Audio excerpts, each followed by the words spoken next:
दोस्तों 8 PM media में आपका स्वागत है। मैं हूं डॉक्टर राजेश मिश्रा। आज बात करते हैं राहुल गांधी की। देश में अगर कोई शख्स ऐसा है जो सबसे ज़्यादा फ्रस्ट्रेट है तो वो राहुल गांधी है। हालांकि इस लिस्ट में अखिलेश यादव भी हैं, तेजस्वी यादव भी हैं, लेकिन तेजस्वी यादव तीसरे नंबर पे हैं। तेजस्वी यादव तीसरे नंबर पर इसलिए हैं, वो 9वीं फेल हैं। उनको पता है इस देश में 9वीं फेल को चपरासी की भी नौकरी नहीं मिलती, और वो बिहार के उप मुख्यमंत्री तक पहुँच गए। अब ये बिहार का दुर्भाग्य है कि सौभाग्य है, आप खुद समझिए। तो लेकिन बात आज राहुल गांधी की करते हैं।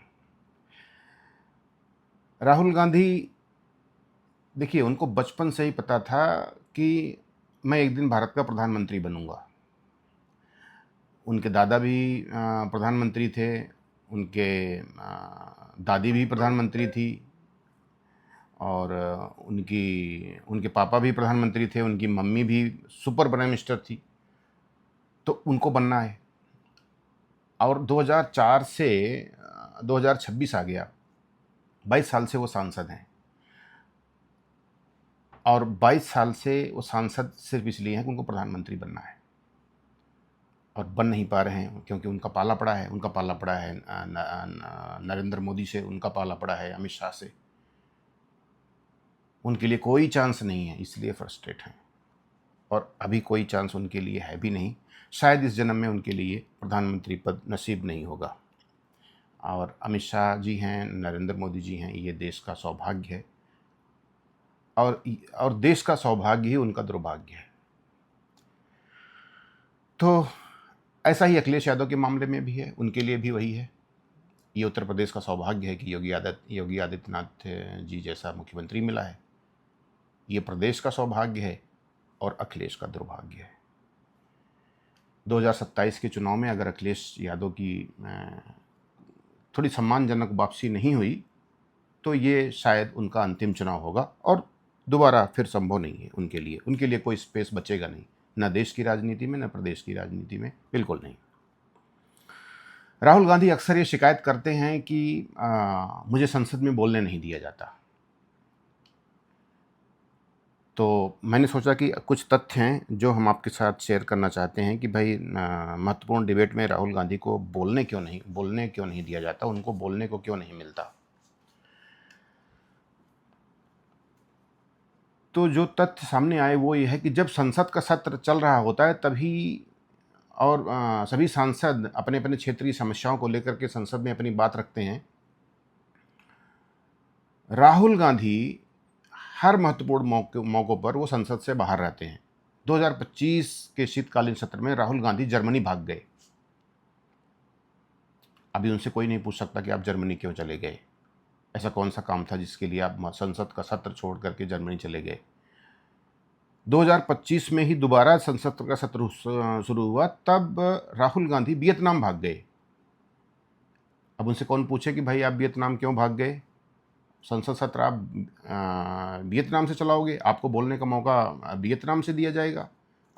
इसके लिए आपको संसद में आना पड़ेगा, नहीं आते हो। 2023 में ऐसे ही संसद सत्र शुरू हुआ तो वो इंग्लैंड भाग गए। महत्वपूर्ण बजट सत्र था, इंग्लैंड भाग गए। 2018 के बजट सत्र में वो मलेशिया भाग गए। 2020 के सत्र में, इससे पहले 2020 के सत्र में वो बैंकॉक चले गए। अब क्यों गए, आप में से ज़्यादातर लोग सब जानते हैं।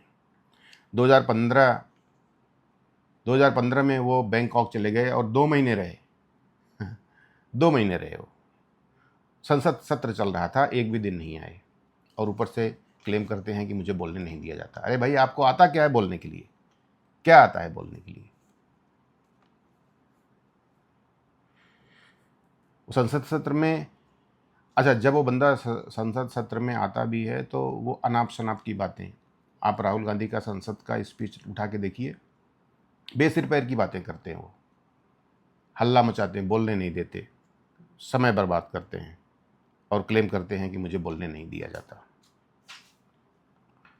तो दोस्तों, एक और मुद्दा है। अच्छा, एफसीआरए का अभी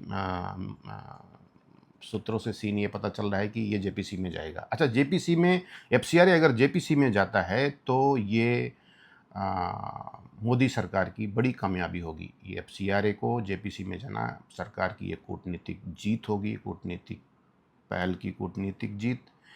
और इसका फ़ायदा ये मिलेगा कि एफसीआरए की जो परतें अभी पब्लिक डोमेन में नहीं हैं, बहुत ज़्यादा लोगों को नहीं पता है, वो सारी सब पे डिस्कस होगा और सारी पब्लिक डोमेन में आ जाएंगी।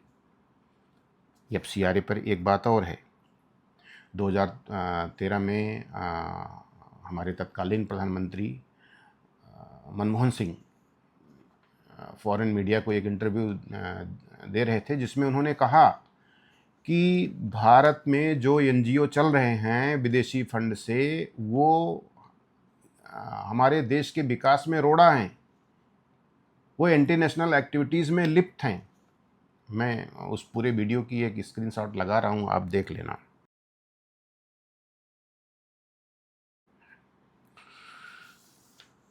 तो अब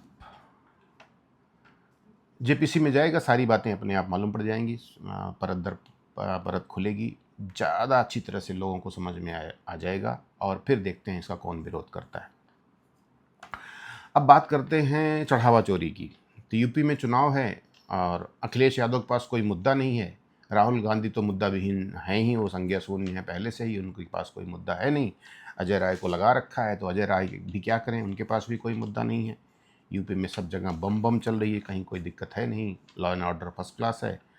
तो अब ले दे करके उनके पास एक मुद्दा है चढ़ावा चोरी का। अब इस मुद्दे को लेकर के अखिलेश यादव और राहुल गांधी में छीना झपटी चल रही है कि कौन इस मुद्दे को ज़्यादा ज़ोर शोर से उठाता है। उनकी आपस में एक कोल्ड वार इस मुद्दे पे चल रहा है। दूसरा मुद्दा है दोस्तों नकल की। नकल और परीक्षा की जो धांधली झारखंड में हुई और उसको लेकर के वहाँ के छात्र जो प्रोटेस्ट कर रहे हैं, उससे अखिलेश यादव और राहुल गांधी बड़ा परेशान हैं। और उनकी परेशानी का कारण ये है कि उन्होंने जंतर मंतर पे जो मेहनत करी इसी मुद्दे को लेकर के, यहाँ पे छात्रों को लेकर के, वो सारा सब पे पानी फिर गया। सब पे पानी यूँ फिर गया कि उनको तो जो उनके रूल्ड स्टेट्स हैं और इंडी गठबंधन के जो रूलिंग स्टेट्स हैं, वहाँ के छात्रों को वो छात्र नहीं मानते। छात्रों को इस बात पे ध्यान देना चाहिए। छात्रों को छात्र होते हैं, पूरे देश के छात्रों की समस्याएं लगभग एक समान होती हैं, चाहे वो किसी भी स्टेट्स के हों, देश के किसी भी कोने से हों, कहीं से भी हों, उनकी समस्याएं लगभग एक बराबर होती हैं। तो छात्रों को उनके अभिभावकों को इन गिद्ध टाइप के नेताओं के चक्कर में नहीं पड़ना चाहिए। जो काकरोच है, सांप है, कीड़े मकोड़े हैं, ये सब आपको आपस में बांट करके अपनी राजनीतिक रोटियां सेकेंगे और कुछ नहीं। तो आज के लिए इतना ही। धन्यवाद। कंटेंट पसंद आए तो लाइक करें, शेयर करें, सब्सक्राइब ज़रूर करें। धन्यवाद।